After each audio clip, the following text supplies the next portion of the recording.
other with daggers and swords. What? It was a Men PP are measuring sloppily falling contest. to the ground in No exhaustion. one really wins. It's at this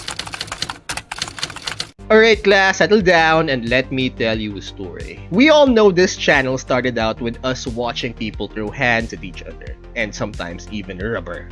So it's the new year, might as well take a peek at people throwing hands again, but this time throughout history. And if you like this one, please let me know in the comments so we can make more. And while you're there, please like, share, subscribe, do the whole notification button thing to help me out with the algo, and here we go. Alright, why don't we just watch some historical throwdowns or most epic brawls in history? Brawls in human history. Number one, Worst? the sandbar fight. Oh, We're starting off with one of the craziest brawls in American history that made a legend out of a man named Jim Bowie Oh and my his God. signature knife. It's a beautiful fall day on September 19th, 1827. wait, did he... Excuse me? Did he make it himself? Or was it simply monikered after him that, you know, it was his favorite knife to hold around, so therefore people named it after him? Did he simply popularized the whole thing? And Samuel Wells and Thomas Maddox have each independently made the long journey from central Louisiana all the way to the remote area of Natchez, Mississippi. Sharing similar ambitions for wealth and power, the two men have repeatedly crossed paths and over the years grown to hate each other. Every attempt at peace has devolved into a shouting match, and with no path to settle their grievances with words, they're looking to squash their beef once and for all with a pistol duel on a sandbar island in the middle of the Mississippi River. Like modern-day prize fighters, Wells and Maddox have each brought with them 5 supporters. But if the goal was peace, Okay, so they after this brought their duel, boys the with two them. men could not have chosen worse cornermen. Between the supporters were rivalries that were more intense than even that of the duelists themselves. And What? no two men hated each other more than Jim Bowie and Major Norris Wright. Why? Jim Bowie, a friend of Wells, was a large and powerful man who fancied himself as somewhat of a real estate investor. More accurately, he was probably a scam artist selling fake land deeds to newcomers to the frontier. Probably. But hey, this is America, right? Understanding what Land Bowie of was opportunity. doing, Wright denied him a bank loan and began spreading the word around Louisiana that he was a crook. When Bowie hears about this, Probably. he hunts Major Wright down to a hotel bar and demands that Wright say what he'd been saying behind his back straight to his face. Major Wright stared back calmly and without warning draws his pistol and fires aiming crap. directly at Bowie's chest. The bullet So that's how somehow it hits started? a coin pouch tucked in Bowie's vest pocket, Oh, okay. saving his life. Saved And him. without thought, he launches himself at Wright. As the Major's friends try to pull them apart, Bowie bites Wright's hand so hard that one of his teeth is left stuck in Wright's flesh as Oh, he's pried crap. away. That night, Bowie vows to never Did he survive it? Because there are tons of infection. It's gonna come off from that. be caught unarmed again, and he and his brother have a blacksmith fashion a 9-inch Oh. hunting knife that he would begin to carry everywhere. Now, this altercation happened just a year before this duel, so this is all pretty fresh in Bowie's mind, and he has his eyes locked on Wright as soon as he sees him arrive on the sandbar accompanying Maddox. As Wells and Maddox watch their supporters mean mug each other, they realize that they might have made a huge mistake, so they force their supporters to stay far away and remain separated while they have their duel at a distance. Wells and Maddox walk with their seconds, receive their pistols, and take their positions. The signal's given and they fire at each other, but both miss. Their weapons are reloaded, and again they take their place. I mean, who made up the rules for a duel anyway? I mean, originally it was a one-on-one fight, right? I mean, why not turn it into a 5v5? Who's gonna stop him? And on command, fire for a second time. But again, both shots miss.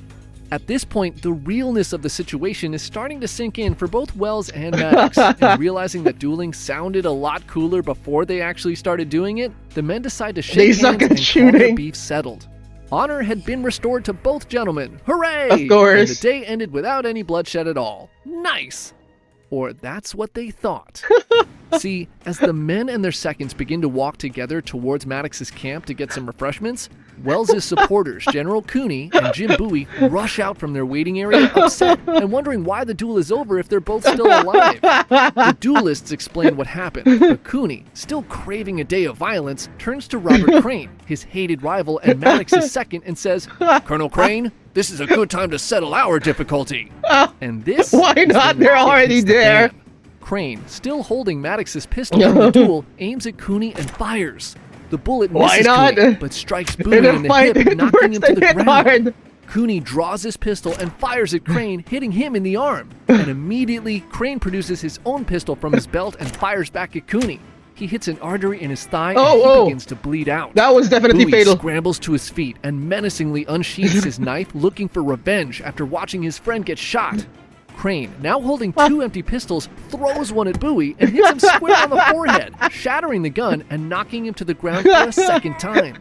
Bowie crawls away and slumps against a giant driftwood log to try to regain his composure. The gunshots startle the remaining supporters from both camps, who all begin rushing in, and Major Wright spots his nemesis dazed on the ground. Without hesitation, he rushes towards Bowie, quickly draws his pistol, and fires at him, trying to finish him off for good.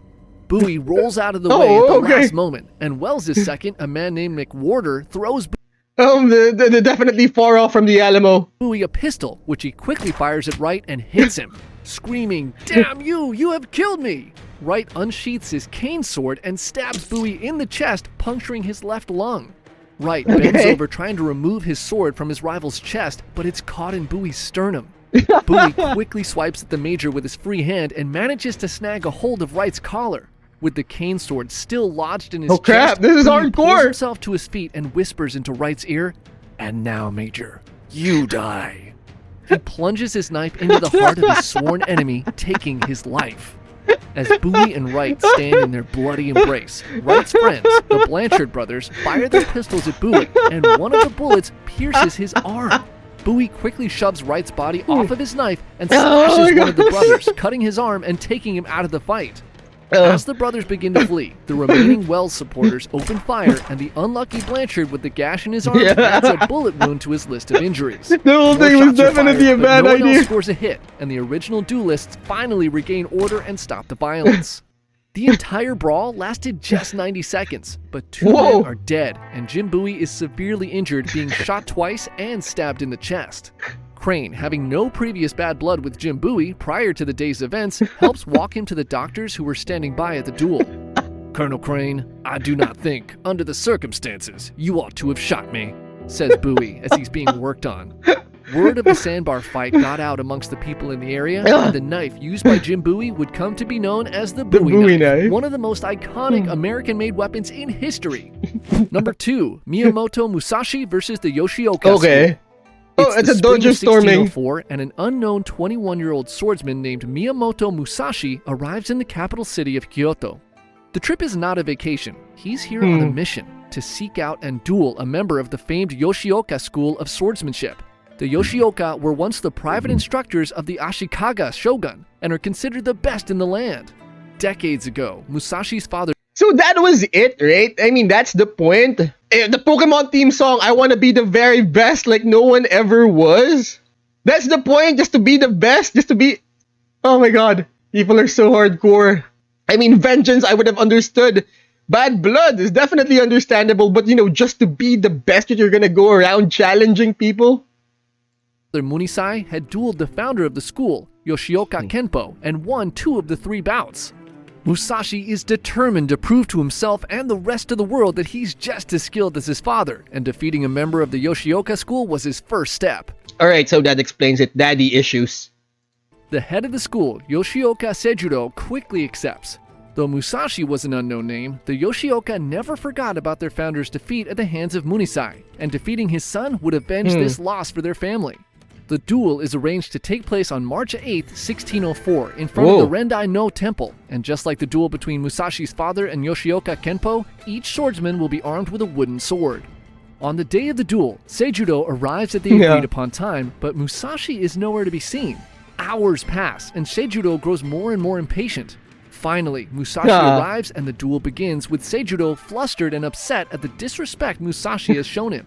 The two engage, but the duel is over in a single strike as Musashi shatters Seijudo's shoulder, leaving him unable to grasp a sword ever again. When he recovers, he is humiliated. He gives up his school and becomes a monk. Musashi had achieved his goal, and his short time in Kyoto could have been worse. I mean, he could have committed seppuku. Was at its end. But Seijudo's defeat has left the Yoshioka school in chaos. Their master defeated by an unknown wandering samurai. This is a disgrace and cannot go unavenged. So Seijuro's brother, Denshichiro, immediately challenges Musashi to a second duel to restore their family's honor. Musashi agrees and again leaves Denshichiro waiting for hours at their agreed-upon location. When Musashi arrives, Denshichiro is enraged and attacks him immediately with a 5-foot-long wooden sword. Musashi catches the blade and rips it from Denshichiro's hands. He then beats him to death with his own weapon and walks away. Wait. At this point, Musashi That wasn't has necessary. completely destroyed the reputation of the Yoshioka. The legendary family is now forced to install a 12-year-old, Seijuro's son named Mateshichiro, as the head of their school. Oh. After all the damage he's done, Musashi cannot be allowed to leave Kyoto alive. A third Of course. and final duel is offered to Musashi to be held at the Ichijoji Temple under the famous Sagarimatsu pine tree. Mateshichiro, the 12-year-old, will be the one to take down Musashi. When he receives the invitation, Musashi has his doubts. I mean, he just bodied their two best swordsmen, and now they want him to fight a 12-year-old? It's a trap! So instead of his normal strategy of arriving late to throw off his opponent, he arrives early and hides behind a tree.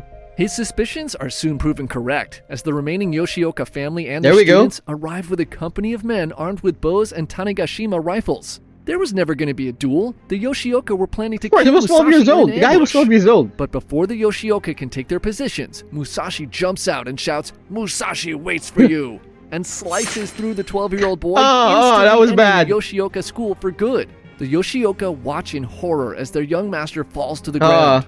Their shock is quickly replaced by anger, and they raise their weapons and close. Whose idea was this to basically pit a 12-year-old against a full-grown man that just bodied two of their former masters? In on Musashi. First, the students attack and try to take him down. This has to be someone else's idea. The wandering swordsmen and are quickly struck down. The archers begin firing, and Musashi's sleeve is shot with an arrow. He then draws his second sword and engages the mob single-handedly. Like a predator Rurouni chasing Kenshin wild style. game, the men scatter as Musashi rushes them.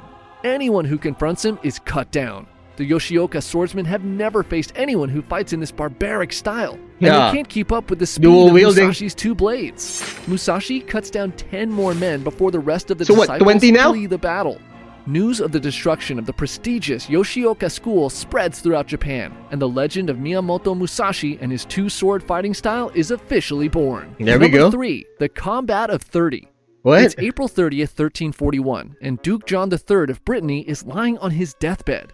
Surrounding him, his closest family and allies are all deeply troubled. See, John never had any children, and there's a lot of confusion on who's supposed to take his place as ruler. They ask him over and over again, "Who will rule after you are gone? Who?" John coughs and turns, and the people around grow silent. "Shh, he's gonna say something." "For God's sake, leave me alone and do not trouble my spirit with such things." And then he dies.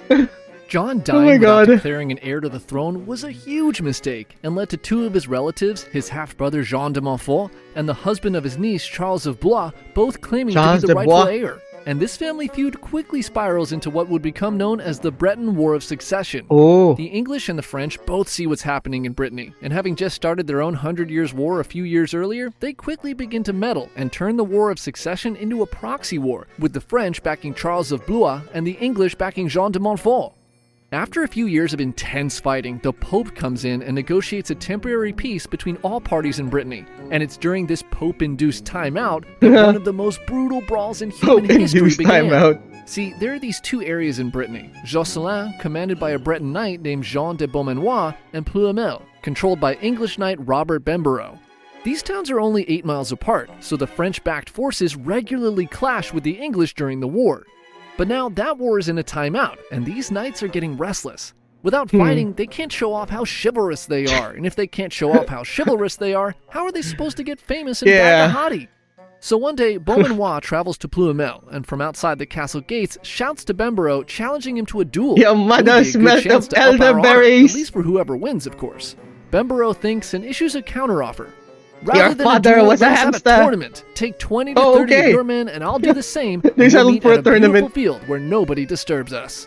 No prize money, just the opportunity to fight to the death to prove who were the greatest knights of Christ. You son of a bitch. I'm in.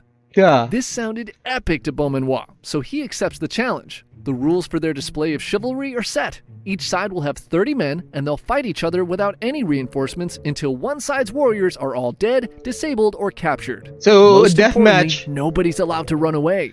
And with that, the two men go about recruiting their teams. Beaumanoir recruits a mixture of knights and squires from Brittany, who all support France, and Bemborough's team consists of English knights, German mercenaries, and a handful of Bretons who support the English rule. So on March 26, Why do they look like 1351, that? both sides each attended mass and went to confession to absolve their souls.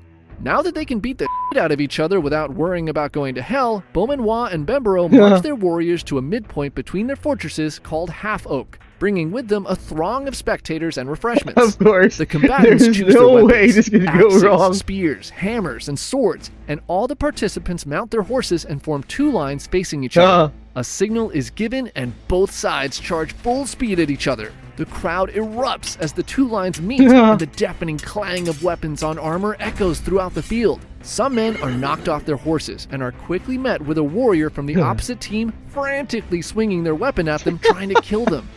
All the men eventually find themselves on the ground, squared up in pairs, and 30 simultaneous savage duels begin. The fighting is dirty and barbaric, with blood and mud being thrown everywhere. The women in the crowd start to get grossed out. Is this what chivalry is supposed to look like? A French warrior is slain and is quickly followed by two on the English side. After an hour or so, everyone's dirty and exhausted, and someone calls for a timeout. Both sides agree, and both teams go back to their side of the Wait, field how to many's repair their left? armor and weapons, bandage their wounds, and get some refreshments. Eventually, the combatants, still bleeding, battered, and bruised, take the field again and charge at one another. A French squire squares up against Bemboroughs and thrusts his spear through his head. Bemboroughs, mortally wounded but unaware of just how bad he looks, tries to stand, and another French knight rushes in and slashes him with an axe, killing him on the spot. There we go. With Bemboroughs down, a mercenary on the English team takes command and they regroup and fight back fiercely. That would have been the end of Beaumanoir it. is injured in the English rally and is thrown to the ground. He begs for water, and a knight near him shouts, "Drink your blood, Beaumanoir, your thirst will pass." Exhausted again, the two sides call for another That was timeout and hardcore. retreat to their corners of the Wait, field. wait, that The line break was doesn't do hardcore. much to recharge the batteries of the combat. No, wait. Your thirst will pass. They group and fight back Hold on. fiercely.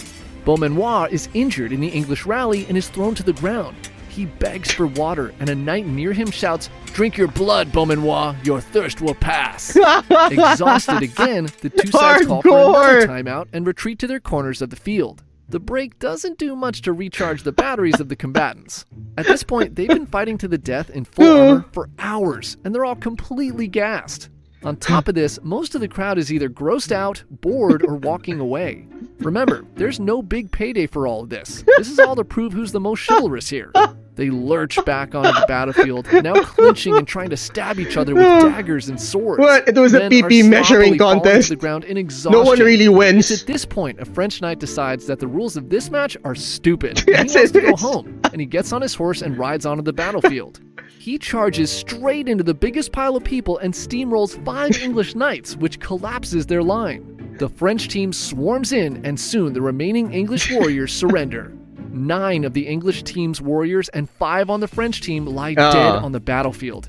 Everyone else is severely injured with broken bones and deep lacerations. The remaining English team is brought back to Jocelyn and held for a small ransom. Surprisingly, the survivors of the combat of the 30 all did in the end get what they wanted, as the story of their brawl quickly spread throughout Europe. Many were treated as celebrities after the fight, and one even went on to marry a princess. So I guess it all worked out. Except, you know, the French side doesn't work kinda out. cheated. Thank you for watching, guys. Now, if you want me to check out other stories here on YouTube, please let me know in the comments. We upload every Monday, Wednesday, and Friday at 12 p.m. Eastern Standard.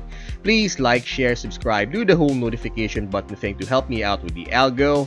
And don't forget to check out our Twitch channel where you can catch me do this live. Now, class dismissed.